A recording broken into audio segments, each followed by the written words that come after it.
Today, we're diving into a topic that's super important for all of us, especially in today's fast-paced world.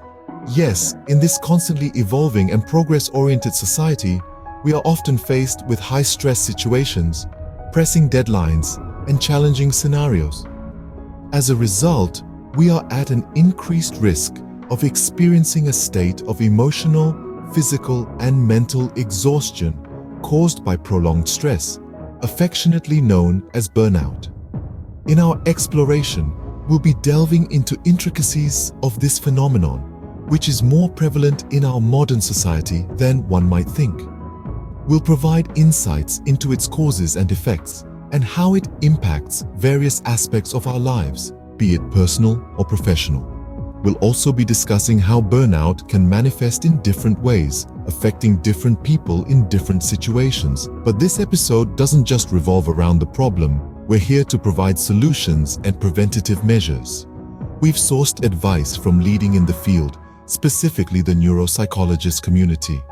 These professionals study the brain and its impact on behavior and cognitive functions, making them uniquely qualified to address burnout. So, yes, we're talking about burnout, but don't worry, we're not just here to talk about the problem. We've got some awesome advice straight from the experts, the neuropsychologist community. So, let's jump right in, shall we?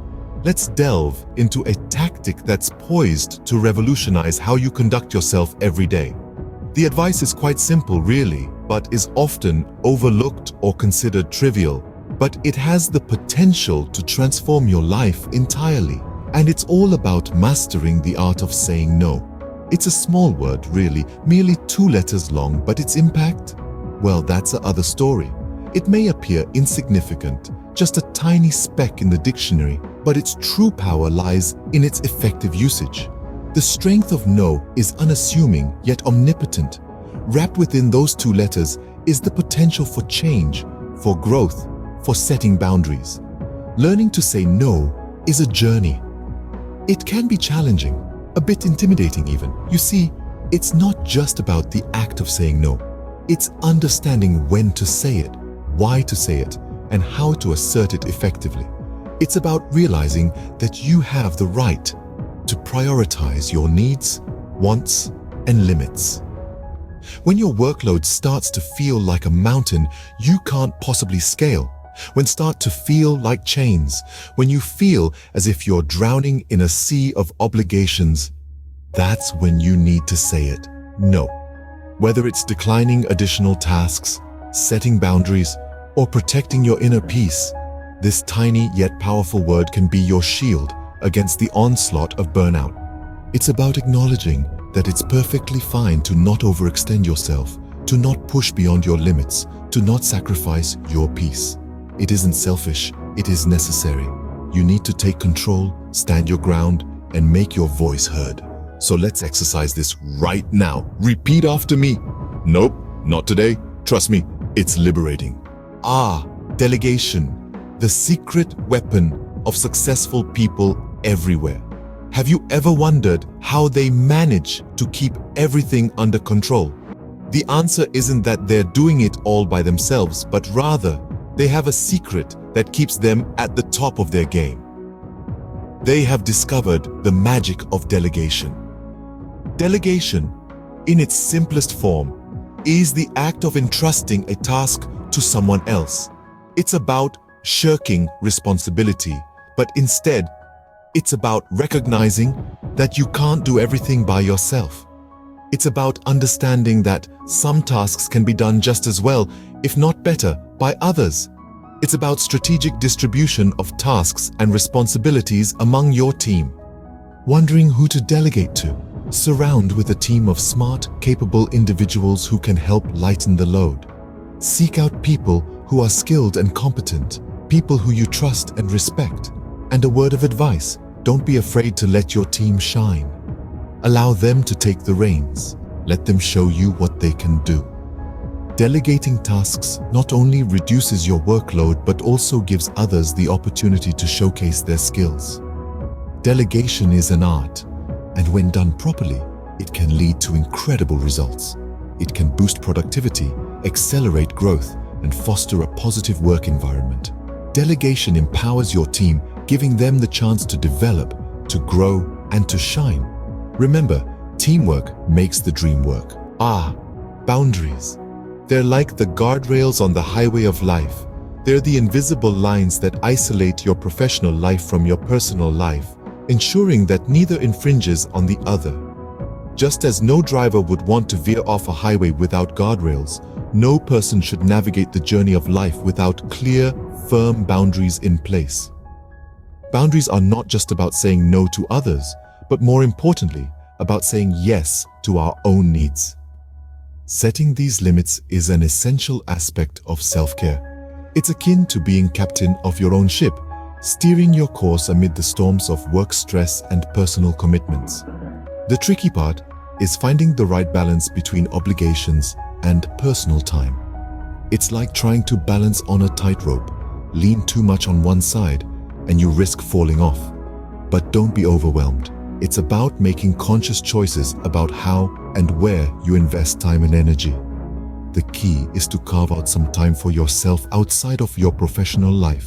This might look like going for a calming walk in nature, nurturing relationships with loved ones, or immersing yourself in a hobby that invigorates you. Engaging in these activities replenishes your mental and emotional reserves, much like filling a cup with water. And remember this, turning off your work-related devices and disconnecting for a bit is not just permissible, but necessary. This deliberate act of unplugging will recharge your batteries and serve as a gentle reminder that you are more than professional identity. So take a deep breath, switch off, and give yourself permission to rest. Your mental health will thank you for it. All right, this one's crucial, so pay close attention. There will be times in life when you find yourself swamped with emotions, work, or just life's pressures. In these circumstances, it's completely all right, even necessary, to extend your hand and ask others for assistance. It could be someone you've confided in before, a close friend, a relative whose advice you respect, or even a professional therapist who could provide expert guidance. Remember this, there will always be moments when you feel overwhelmed. It's a natural part of the human experience, and in these times, reaching out is not a sign of weakness, but a testament to your resilience. Having the courage to speak up, to share your struggles, is a display of strength and bravery. You could speak to a friend who's been there, who's walked in your shoes and understands what you're going through, or reach out to a family member who's always been there, who cares about you and wants to see you rise above your challenges. Alternatively, consider reaching out to a mental health professional who can provide a structured, scientific approach to your issues. The crucial takeaway is that no matter how isolated you may feel, remember that you're not alone. It's okay to seek help, to lean on others when you're struggling. We've all faced hardships. We've all had moments where we felt like we couldn't go on. But it's in these moments that the support of others can truly. Sometimes, just knowing that there's someone else who cares, that there's someone else who understands, can make all the difference. Remember, you're not alone, and there's no shame in asking for help when you need it. We've all been there, and sometimes a little support can go a long way. Negative thinking, the ultimate joy killer. It's this destructive mind trap that can turn even the most vibrant of spirits into a shadow of their former selves. You see, when you're burnt out, when you're stretched to your limits, it becomes incredibly easy to surrender to the deafening echoes of self-doubt and self-criticism. You find yourself ensnared in a relentless cycle of negative self-talk, an unending loop of destructive thoughts that drowns out positivity and hope. But remember, it's not a life sentence. It's not a permanent state. You have the power to change that narrative, to rewrite the story you tell yourself every single day. How? By consciously choosing to adjust your thought patterns, to shift your focus from what's going wrong to what's going right. Instead of dwelling on the negatives, the failures, and the mistakes, try reframing your thoughts into something more positive and realistic. It might take some practice indeed, but just imagine the transformation that could happen. For example, Instead of being weighed down by the thought, "I'll never get this done," you could empower yourself by saying, "This challenging, but I have overcome obstacles before." See, it's all about perspective. Last but not least, let's talk tech.